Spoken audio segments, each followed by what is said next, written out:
Unfortunately, I won't be attending Midsummer Scream this year, but that being said, it doesn't stop us from having fun. So, let's begin with ranking the Nightmare on Elm Street series films. This will include the remake, and it will include Freddy vs. Jason.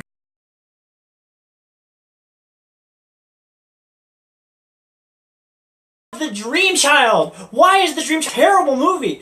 I was actually introducing my brother to this film, and it was one of those movies where I couldn't keep off my phone. And typically, I might look at my phone a little bit during a film that I've seen, but it was just awful. And if you look at the backstory, you can watch the Never Sleep Again documentary, you'll find out that one of the producers had a child on her way. She was pregnant. So she wanted to focus on this film having a pregnancy angle, and unfortunately it was terrible. Apparently, the poster was out before the film was even written, and apparently the little boy that plays the lead actor literally decided how Freddy ends up dying the day they filmed the scene. And you can just tell, it's just a rush job, it's poorly written. I mean, really, the only best part of the movie, if you watch the film, if you haven't already, is when the lead character Alice has a hallucination, and she's like, oh no! And then Freddy writes on someone's chest, come and get him, bish. And that was the best part of that film. So that being said, let's go into the next one.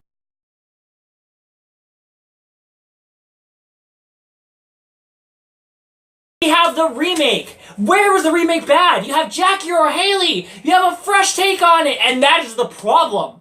Okay, Jackie Earle Haley, amazing. You know him from Watchmen, Little Children, great actor, amazing actor. He's a scene stealer, chameleon. But the problem was, I don't think the people that were making the film understood what Freddy was. They wanted to make him something different, and you can't. You can't make him a cringy character and make a movie full of jump scares and it just doesn't work. What makes Freddy fun is, yeah, he's creepy, yeah, he gets you, but his films aren't full of jump scares, and in addition, he isn't cringy, uncomfortably weird. I mean, what Robert Englund has done with Freddy has been so special that he's managed to toe the line of being uncomfortably weird, yet creepy and kind of silly. And really, it's one of those things that it'll never really be fulfilled. I mean, the only way this is going to be able to be remade properly is when our generation has died off, or unless they kill off Freddy, which, how many times have they tried?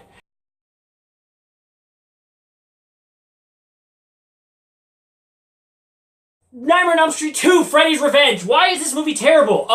For starters, Jack Schotter, the director, thought that the original film was not that good of a film. So essentially, he tried to rewrite the mythology of Freddy. It doesn't work that way. You don't try to rewrite the mythology of something that is wonderful. And if you don't respect the source material, you have no hand even being a part of it. Apparently, he was the one responsible for trying to get someone to play Freddy in a rubber mask and completely remove Robert Englund from the film. Hi, he is the film. I mean, don't get me wrong, but what the heck was that?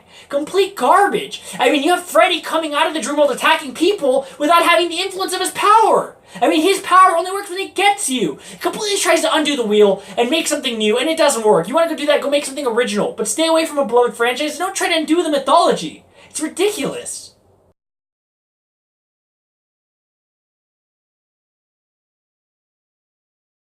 Dream Masters. What was wrong with Dream Master? Honestly, it just wasn't that interesting. I mean, after watching Dream Warriors Part 3, it kind of just like picks up and tries to build a new story around it. Lisa Wilcox, I mean, she was fine for the film, but she just really didn't bring anything to the table, and ultimately it was just kind of a weaker film. And it was really the start of the Lisa Wilcox era, I'll call it, where, you know, it ultimately led to Dream Child, and it wasn't a very good film, aside from a really interesting beginning that was really fun, where it basically eliminated all the cast of Part 3's Dream Warriors. That was where the film kind of fell flat, and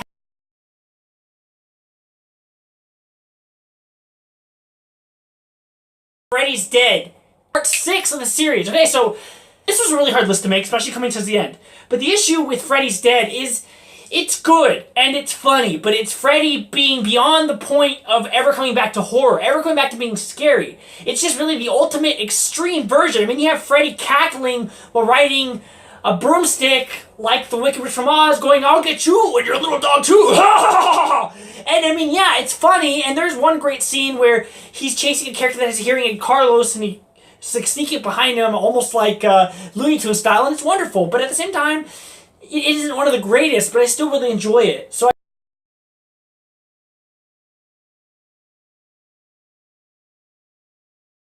we have Freddy versus Jason! And honestly, I really enjoyed this film. I think I may have seen it a couple times in theaters. I mean, once, or not once, with my parents. Thank you for taking me. It was great. Honestly, the worst thing about it was some poor dialogue, not having Jason Mewes from Jay and Silent Bob, instead having this rip-off character, and that was a shame. And then also basically everything with the chick from Destiny's Child. I hated her dialogue, I hated the way she acted, I hated the way she talked. Oh, and I hated that Jason was like a fumbling Frankenstein that seemed really wimpy and weak.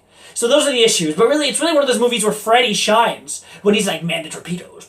And like shooting like, you know, oxygen canisters at Jason. That's where it's really good.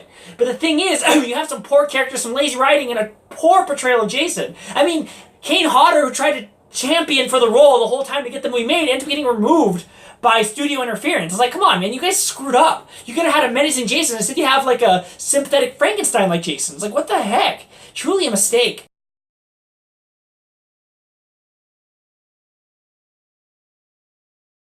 We have Dream Warriors, Part 3, Nightmare on Elm Street. So this one was really fun.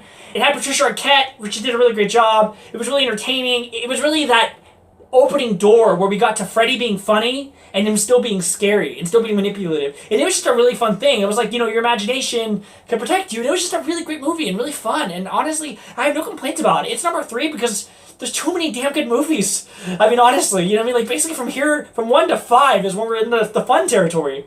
So, I mean, honestly, it's a great film, and there's nothing to complain about. And I wish everything could be number 1, but, you know, not everyone gets a trophy. We'd be a bunch of losers! That's why you don't get participation trophies!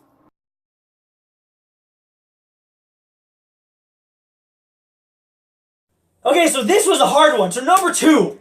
Okay, number 2 is so difficult for me. Because, I mean, yeah, I can put the first one... I don't know. Let me just get to it. Okay, so number 2, A New Nightmare. Why? Because honestly, it's like, we've seen all these sequels where Freddy's a goofball, and Freddy's this, and Freddy's that. But this is so bizarre. It's like, Robert Englund is a person. Heather Langenkamp is a person. And yeah, you've seen that before with movies, where it's a movie about a movie. But Freddy has been encapsulated in these films, and he's this demonic presence that wants to break free. And he wants to literally kill Heather Langenkamp. And he's trying to break out of the films now that they've ended. And honestly, it didn't do well in theaters, which is a shame. Because honestly, it's such a bizarre idea. And it's almost like, it's like Wes Craven, and I'm pretty sure this is what he did, and from what I've heard on the Never Sleep Again documentary, this is what he did. He got to reimagine Freddy, and bring Freddy back to its gritty, angry days, and making him scary again. It's really an underrated part of the series, and so good.